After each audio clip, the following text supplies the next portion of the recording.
Here are two very capable Kresge sales ladies, Ruth Kelly on the left and Jane Myers. They're friendly, helpful, and their sales records show they're good. Now, one sales lady, Ruth Kelly, gets a lot more, well, a bigger kick out of her job than Jane does. And one of the main reasons for it is that Ruth buys for her own counter, orders what she needs to keep her merchandise assortment right up to snuff. Naturally, that makes her job a lot more interesting, more fun. Now, with Jane, she'd like to order for her own counter, but she doesn't quite know how to go about it. She does a good job buying for herself and for things for the house, but she thinks that counter buying might be different. Now, what Jane doesn't realize is that buying for a Kresge counter is just as easy and just as exciting as buying new things for use at home. And it's done in very much the same way.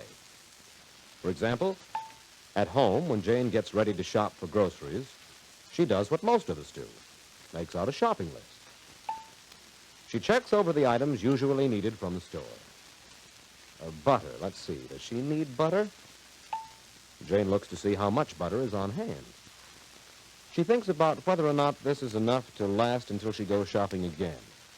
Usually, she needs about a pound a week. Now, here's less than half a pound. Better get a pound of butter. Now, what about eggs? 3, and the farmer brings a dozen on Saturday. That's 15. Will that be enough? Jane remembers that the Wilsons are coming for dinner, and Bill's folks will be over on the weekend. She'd like to make an angel food cake. Well, thinking it all over, Jane decides she'll need at least a dozen and a half eggs. Okay. She has 3. She'll get a dozen from the farmer. That's 15. Needs about a dozen and a half. Better order half a dozen more. There it is, half a dozen eggs. And so Jane goes right through the shopping list, item by item. Simple? Sure. And each item is ordered the same way. She counts the number on hand, first of all. Then the number on order, like the eggs the farmer will bring in on Saturday. And she estimates the number she needs until she goes shopping again. And the difference tells her how many to buy. That's easy as 1, 2, 3. Now then, Jane could buy for her counter if she just figured out a shopping list the same as she does at home. In fact, it's even a little easier. Let's watch Ruth to see how easy counter ordering really is. In the first place, every Kresge buyer has a catalog to buy from called the list book. This book is made up in our Detroit office and lists all the items needed for each department. The list book names the suppliers of each item and gives the cost and selling price. In this way, Ruth gets all the facts, plus a ready-made shopping list. Now, in addition to the list book, Ruth has her weekly stock report to help her keep the number of out-of-stock items as low as possible. The checking points beside each item give her an idea of their selling importance. As an example, Talon slide fasteners, number 336, are worth 3 times as many points, 18, as number 220, which has a value of 6 points. So, if number 336 goes off sale, it means that 3 times as many points, and therefore 3 times as many sales, will be lost, as when 220 runs out. With all these things to help her, the list book, weekly stock report, and her order blank, Ruth is ready to start. She knows when this job should be done by the store buying schedule. Each store has a regular schedule showing the week that each department is bought. And, of course, being ready to order on time keeps the stock coming in when it's needed. Now, to see how the plan works, first, find out what's on hand. Just like at home, this has to be done item by item. Ruth needs to know just how many or how much of each item she has in the store. The order blank helps with this job. The first column says C. This means how many of each item are on the counter. Now, on the counter really includes all the items of each stock number that are in the store outside the stockroom. Again, it's just like at home. Maybe there's jelly in the refrigerator, in the cupboard, and on the table. Well, before we know how much jelly is on hand, we have to check all the places where jelly is kept. Same way in the store. To find the total count on an item, Ruth checks the top of the counter, the understock, the windows, back sections, and duplicate displays. All the places outside the stockroom where the item may be found. When she finds the total, she places the count, say 3 dozen, in the column headed C for the item she's been counting. 3 dozen on hand outside the stockroom. All items, of course, aren't counted in dozens. The measurements differ. Ribbon counts in reels of pieces. Candy in cases. Records are onlys. 7 only or 10 only. Wood screws by the gross. Tissue by the 100. Thread in boxes and combs by the dozen, to name some common ones. Ruth can tell the right measure to use from the order blank. Okay, we have the counter on hand.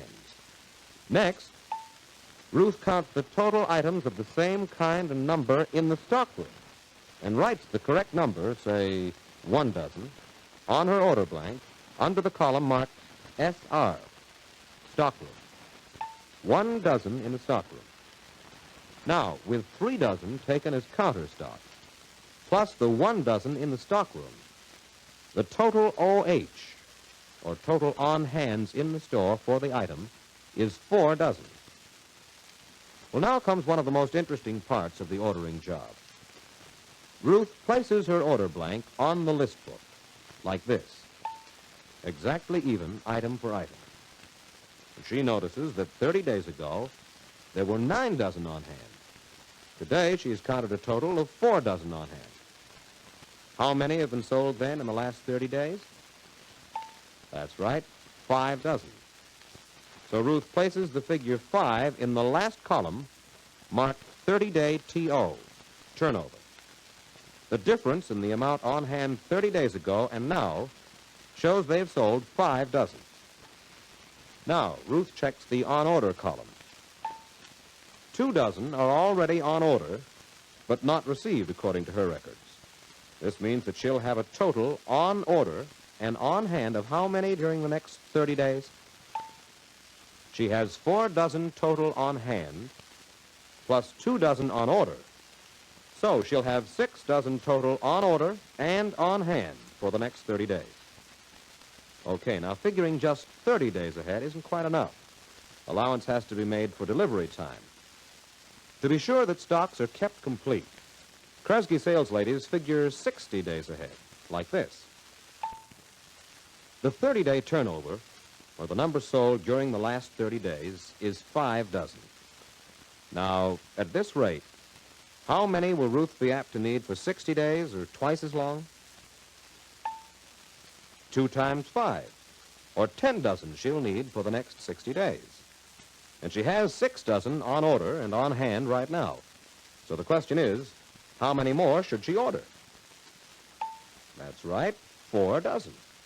With 6 on order and on hand, and 10 needed, she has to order 4 dozen. And so the job's complete for the ordering of that item. Easy? Sure. But fun, too. Ruth gets a kick out of doing such a good job of ordering so that her counter is ready to supply the customer's needs at all times. And by the way, when a girl like Ruth learns to buy the way Kresge experts buy, she gets mighty valuable training and experience. She not only is better on her job, but more than that, she learns, just as Jane can and just as you can, she learns facts about buying that will help her plenty, just as long as there's buying to be done for her home, herself, or on a buying job. Yes, it's a big step forward when you learn to buy the way the experts buy for Kresge.